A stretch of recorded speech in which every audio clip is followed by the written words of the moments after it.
Jürgen Habermas, um dos maiores filósofos alemães do século XX e um dos mais influentes pensadores da atualidade, é considerado o herdeiro da Escola de Frankfurt. O intelectual se notabilizou pela destreza de transpor os limites entre disciplinares e transitar por diversas áreas do conhecimento. Tudo isso sem perder a visão do conjunto. Sua adolescência foi marcada pelo nazismo e a Segunda Guerra Mundial, embora não tenha vivenciado as atrocidades reveladas após 1945 nos processos contra criminosos de guerra. Afinal, o regime de Hitler sucumbiu quando ele ainda tinha 16 anos. Depois de se formar em 1954 na Universidade de Bonn, foi assistente de Theodor Adorno no Instituto de Pesquisa Social de Frankfurt, entre 1956 e 1959. Foi nesse momento que Habermas concretizou sua relação com a chamada Escola de Frankfurt.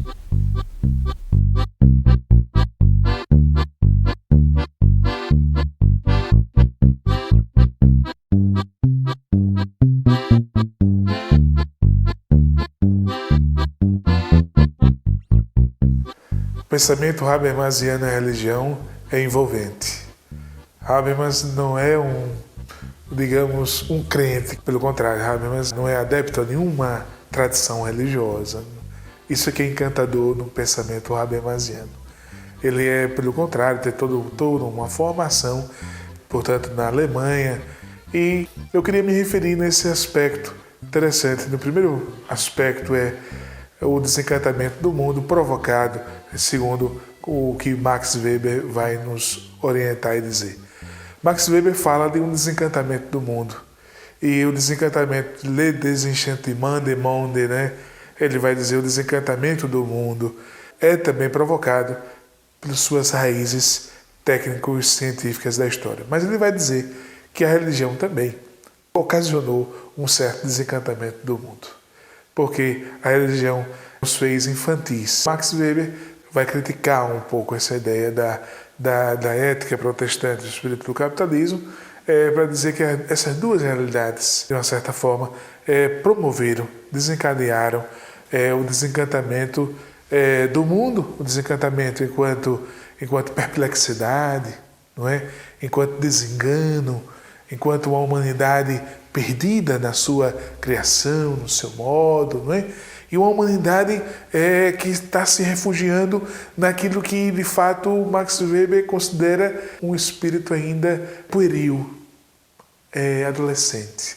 Não é? Ele diz que há estágios maiores que a civilização precisa chegar. E, para além da religião, a religião não é o estágio maior ao qual o ser humano tem que atingir. Max Weber fala bem claro nisso.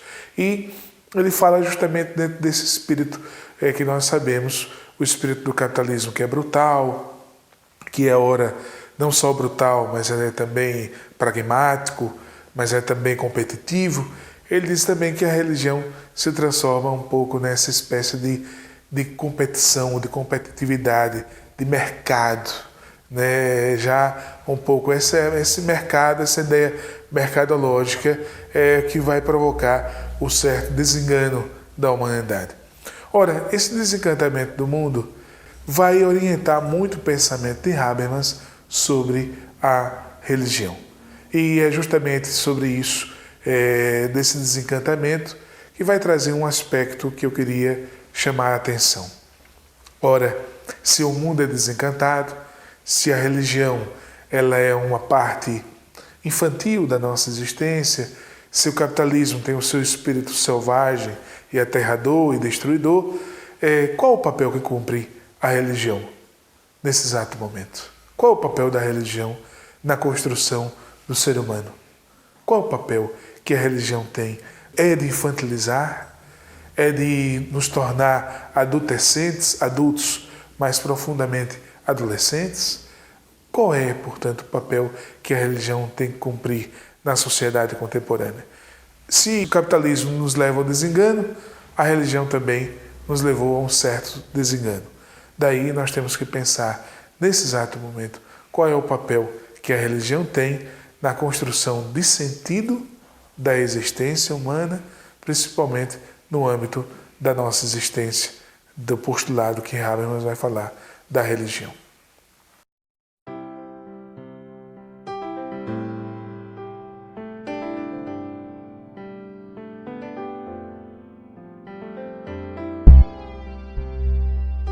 Eu queria chamar a atenção na primeira parte, o mundo da vida, e depois falar um pouco da ideia do sagrado. Habermas nos diz que o mundo da vida é um mundo gramaticalmente pré-interpretado. É interessante esse mundo da vida. O mundo da vida, para Habermas, é o mundo da arte, é o mundo da cultura, é o mundo das pessoas. Se é um mundo gramaticalmente pré-interpretado, é um mundo onde as pessoas vivem suas relações sem violências. E é interessante para Habermas isso. O mundo da vida é um aspecto fundamental. Ele chama isso de Lebenswelt, quer dizer, mundo da vida, não é? E essa categoria, há alguns que denominam o mundo vivido. É o mundo das suas vivências, das suas paixões, dos seus sentimentos. Isso, para Habermas, não pode ser colonizado pelo mundo do sistema, pelo mundo administrado do capital, pelo mundo soerguido pela competitividade. Isso não pode ser solapado da existência humana, porque aí é o mundo onde se dão as relações mais genuínas, mais inteiras. Há um pensamento habermasiano sobre o mundo da vida. Por outro lado, a gente tem que falar do sagrado. Como eu disse anteriormente, Habermas não é alguém que tem uma prática religiosa. Mas nem por isso Habermas deixa de reconhecer o papel que o sagrado tem na construção da identidade humana e na construção das sociedades ocidentais. Então, ele está nesse exato momento procurando dizer, o sagrado também tem um papel importante na construção da sociedade humana, também da identidade humana. Mas o sagrado, entendido por Habermas, não tem nome. Aqui que está interessante. O sagrado para Habermas não tem nome. O sagrado é uma esfera, é um locus, melhor dizendo, é um locus de sentido. E se nós pensássemos bem, Habermas tem um fundo de verdade, porque ele vai pensar a ideia judaica, por exemplo, os judeus não denominavam, não falavam Yahvé, falavam Adonai, não pronunciavam o tetragrama sagrado. Habermas, olha aí, interessante, um autor que não tem nenhuma prática religiosa, mas conhece profundamente as raízes históricas da sociedade e da civilização ocidental. Como ligar o mundo da vida e o sagrado?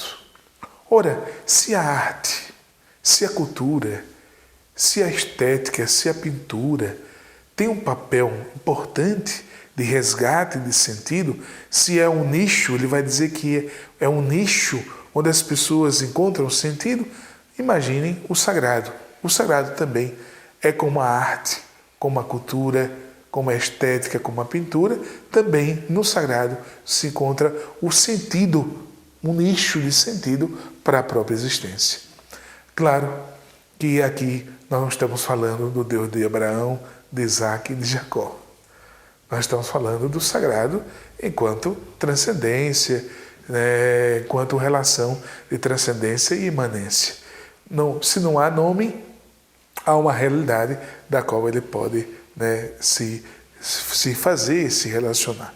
Mas eu queria dizer do papel do sagrado no mundo da vida, talvez um aspecto importante que deveria ser salientado é que o sagrado restitui o que para Habermas é a cooperação humana e a integração da sociedade. A cooperação humana e a integração da sociedade se dá também através desse locus, que é o sagrado, que é fonte de coesão, não de dissipação, é fonte de coesão. E se é fonte de coesão, portanto, no sagrado também se encontra uma espécie de unidade da pessoa humana, da identidade da pessoa e a cooperação que se dá a nível daquilo que ele vai dizer, da solidariedade na sua obra, a inclusão do outro. Ele vai falar muito da solidariedade humana. O sagrado é fonte dessa solidariedade num pensamento habermasiano.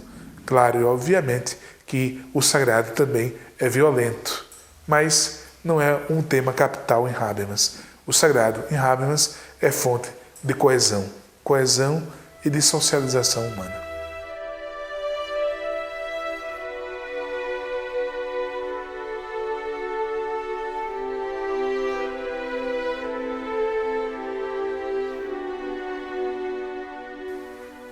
A religião e o seu papel na esfera pública em Habermas é algo de grande notoriedade. Por quê? Eu vou começar falando da esfera pública para depois relacionar o pensamento da religião e o seu papel que ela tem no espaço público. Habermas tem uma obra fantástica chamada A Esfera Pública, que escreveu na década de 60, que é a tese doutoral de Habermas. E Habermas fala que a esfera pública, antes de tudo, é um espaço público. Na esfera pública não pode existir nenhuma ditadura. Nem ditadura da metafísica, nem nenhum sistema de governo, seja ele liberal, democrático, republicano, seja qualquer forma. Não pode existir, nesse exato momento, nenhuma forma de exercício da política de forma a subjugar as pessoas. Portanto, o papel da religião na esfera pública em Habermas deve ser um papel fundamental de emancipação humana. A religião tem um papel no pensamento habermasiano, principalmente na construção de pessoas, de atores sociais mais emancipados. Nós sabemos que a religião na esfera pública tem ocupado um papel de inculcação ideológica. A religião, muitas vezes, tem se transformado em artefatos ou apêndices de meios de comunicação social ou de outras formas da vida humana em que exerce um sistema autocrático, um sistema escravocrata, onde as pessoas se subordinam, onde as pessoas têm que viver cegamente um determinado destino ou estilo de vida. Para Habermas, a religião, como em todo o seu pensamento, que tem raízes no iluminismo, a religião também deve cumprir, portanto, esse papel de emancipação, de esclarecimento, de autoesclarecimento. Claro, e obviamente nós sabemos que a esfera pública é dominada, e aqui eu gostaria de citar, pelo mundo sistêmico. Há o mundo da vida, que é o mundo da arte, da cultura, é o mundo da política também, mas há o mundo sistêmico. E Habermas diz assim, o mundo sistêmico é o mundo das empresas. E as empresas são governadas pela lógica da eficácia. E essa lógica da eficácia, portanto, tem uma lógica predadora. E a religião, muitas vezes, se submete a essa lógica predadora.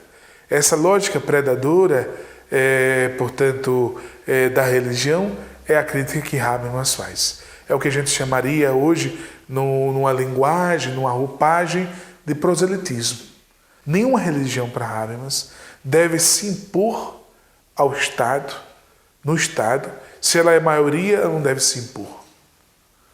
Por exemplo, na Índia, há religiões tribais e que uma casta se sobrepõe sobre a outra e a casta mais forte impõe a religião aos demais. Habermas diz, ora não, isso não pode acontecer, porque a maioria tem que se impor a religião aos demais que são minoria. Portanto, a religião não pode exercer nenhum papel autocrático, nem autoritário, nem usurpador. A religião, segundo Habermas, na esfera pública, deve exercer um papel de emancipação dos atores sociais. Um passo além. Há um papel da religião na esfera pública nós sabemos que há, e para Habermas também há. O papel da religião hoje, na esfera pública, segundo Habermas, seria fundamentalmente de resgatar um aspecto que para Habermas foi perdido durante a construção ou o nosso caminho indo para a modernidade. Habermas diz que nós precisamos aprender das civilizações pré-modernas. A modernidade, a encontro, todo o afã tecnológico, científico, Habermas diz, nós precisamos aprender com as civilizações mais arcaicas. Aí a religião tem um papel significativo na unidade da identidade e do ser humano. Se a religião não cumprir esse papel de comunicação dessa unidade do ser humano, ela não cumpre o seu papel na esfera pública. Se ela não for fonte de coesão e for fonte de, como estamos vendo nesses últimos decênios, que a religião, pelo contrário, é fonte de divisão, de guerras, violências, então a religião não cumpre o seu papel na esfera pública. Portanto, Habermas nos diz que a religião tem um papel, se ela ajudar na cooperação e na solidariedade humana. Se for um papel de fanatismo ou coisas do gênero, de fato, de proselitismo, como já me referi, a religião deixa de cumprir o seu papel na esfera pública e aí ela esgota o seu sentido e perde a sua razão comunicativa, porque a religião também passa pelo crivo e também é uma espécie de razão comunicativa. Tem que comunicar aquilo que é de fundamental, sem dúvida, de resgate do sujeito humano emancipado, segundo o pensamento habermasiano.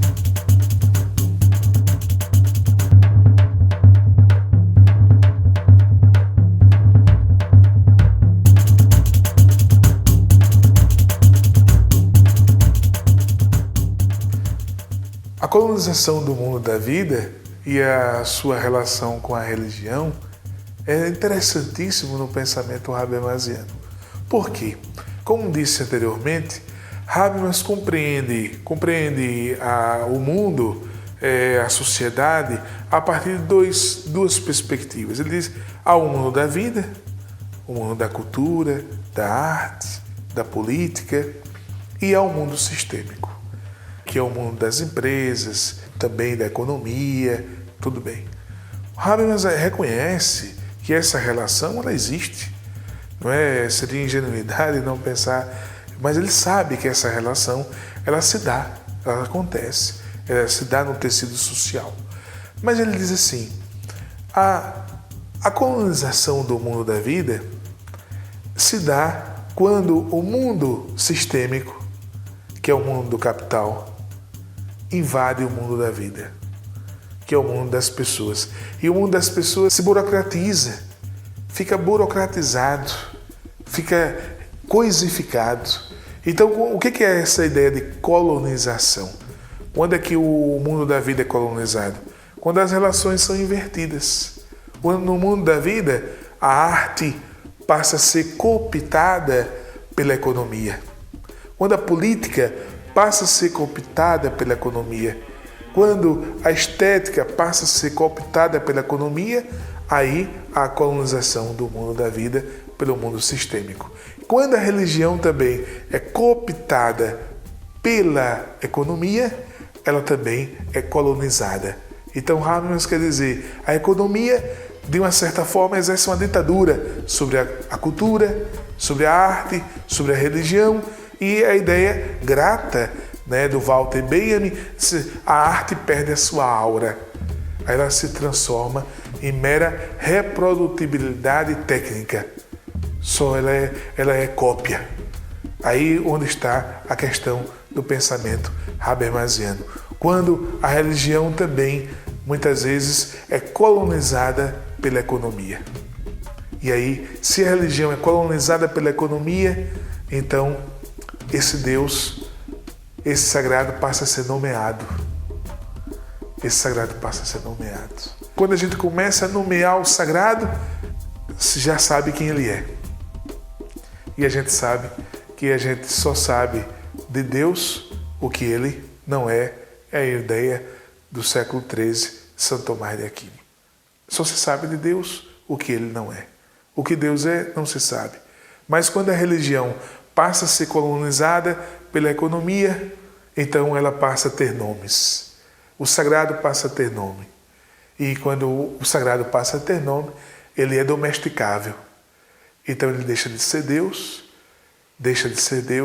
e assume algumas formas humanas, né, que nós estamos vendo no cenário atual. Essas formas humanas exercem as suas relações de poder, de domínio, de domesticação. Claro, sem dúvida, a colonização do mundo da vida, o sagrado é colonizado, o papel da religião é justamente se libertar dessa colonização. Não pode ser manipulada também como não pode ser manipulada a arte, a política e a cultura. Mas quando se está a reboque da economia, então as relações se dão mais na lógica da eficácia. E para Habermas, a religião, nem a arte, nem a cultura está na lógica da eficácia. A religião, a arte e a cultura está na lógica da dádiva, do dom, da gratuidade. É aí onde está, portanto, essa ideia fundamental do pensamento habermasiano quando se trata da religião e da colonização do mundo da vida.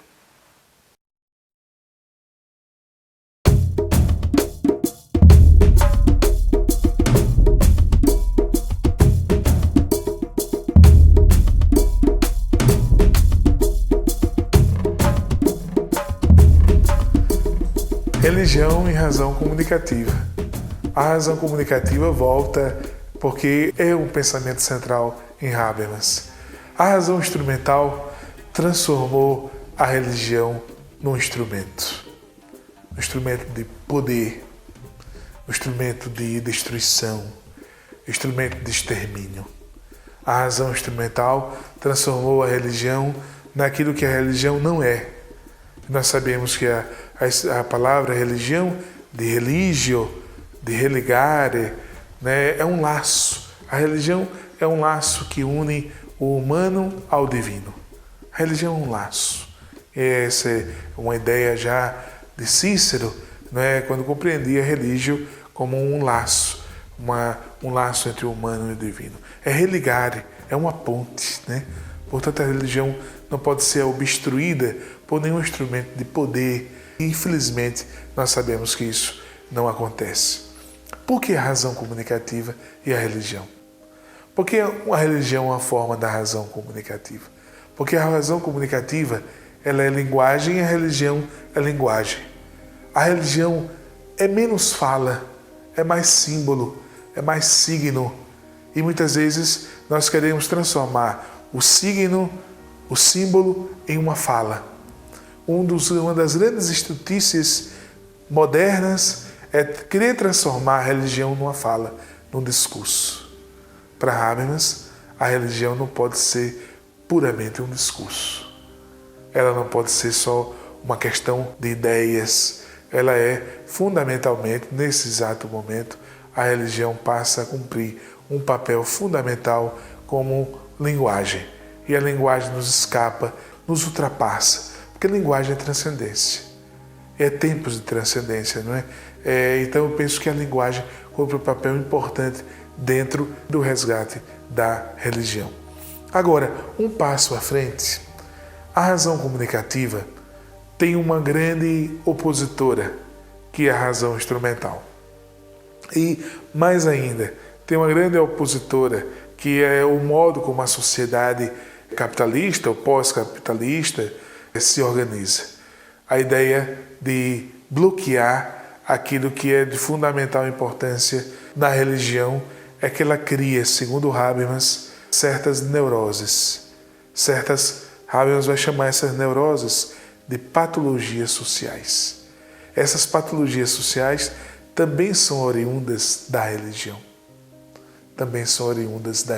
O caso das Torres Gêmeas é um caso clássico de uma patologia social levada pelo fanatismo de uma religião.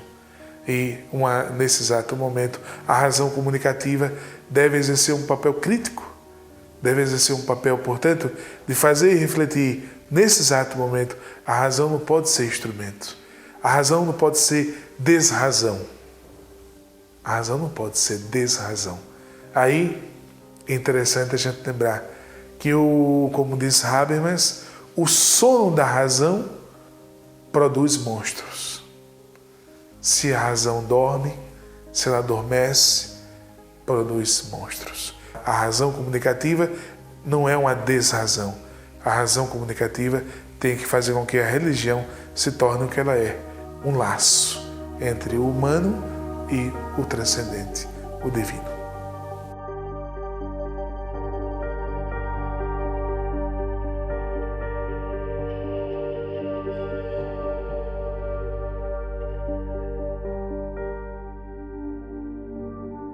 Religião e ética discursiva. Há uma relação entre religião e ética em Habermas? Ora, é uma questão que nós estamos nos perguntando. Sem sombra de dúvida, a civilização ocidental sempre ligou a ética à moralidade e moralidade à religião. Habermas faz uma distinção entre ética e moral. E aqui eu gostaria de me ater, nesse primeiro momento, para a gente compreender qual é a relação entre ética discursiva e religião. Para Habermas, e aqui é interessante, a ética ela é uma ética deontológica. Uma ética deontológica não é uma ética que apela para os valores da consciência.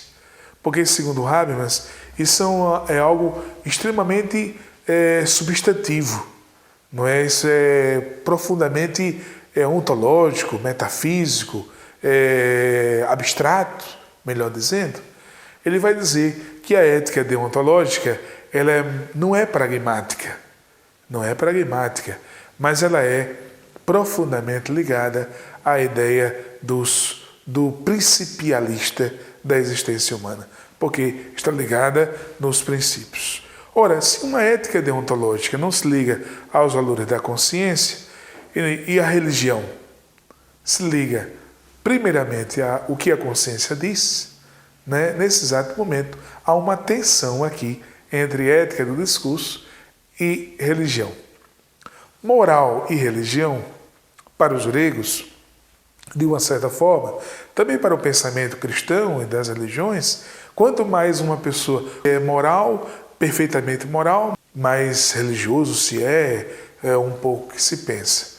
Para Habermas, ele não liga a moralidade à questão da religião.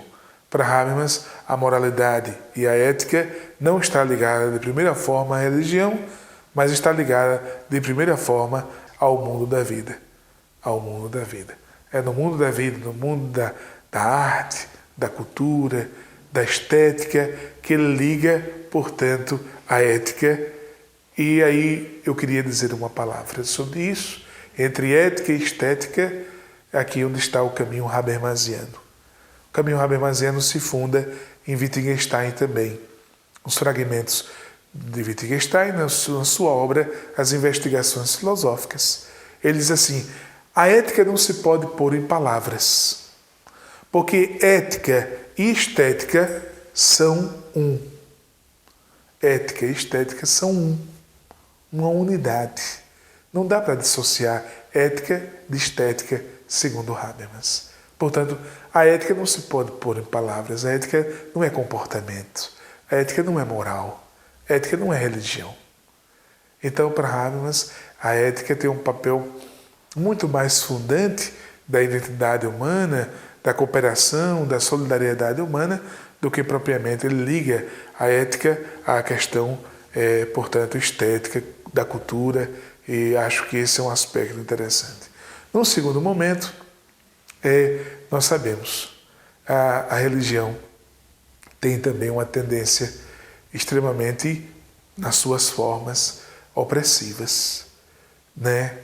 Através de uma certa moralidade, nós vimos, só retomando isso, e a moralidade cria os seus monstros, ou seus monstrinhos.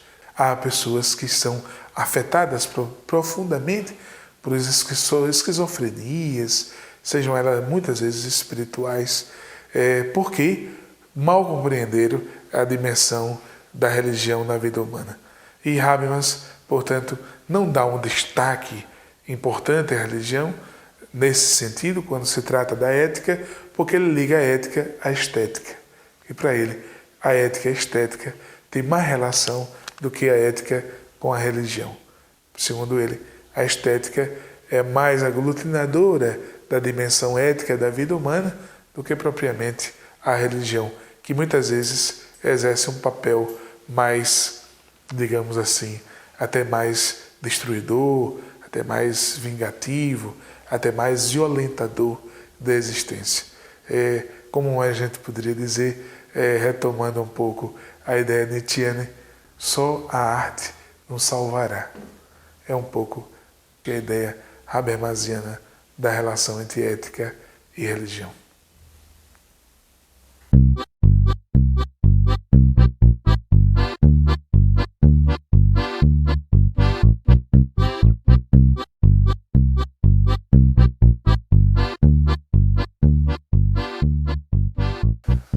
Nesse momento, penso que é importante indicar algumas obras fundamentais para o estudo do pensamento habermasiano, principalmente quando se trata Habermas e a religião. Eu indicaria uma obra fundamental do Luiz Bernardo Leite Araújo, que é um professor da Universidade Federal do Rio de Janeiro, escreveu um texto assim, Habermas e a religião. É um texto fabuloso, penso que ajudaria muito nessa discussão. Um outro texto é do professor Manfredo Oliveira, da Universidade Federal do Ceará. Ele escreveu um texto também sobre razão e fé, onde nesse texto Razão e Fé ele discute a religião do ponto de vista de Habermas. E eu penso também há um texto mais indicado, é o texto que agora vou dizer, é o texto do próprio Habermas. Ele vai dizer Habermas e a religião. É um pouco a perspectiva da teoria da ação comunicativa ligada às ideias da religião. É um texto só sobre a religião em Habermas, da própria autoria dele.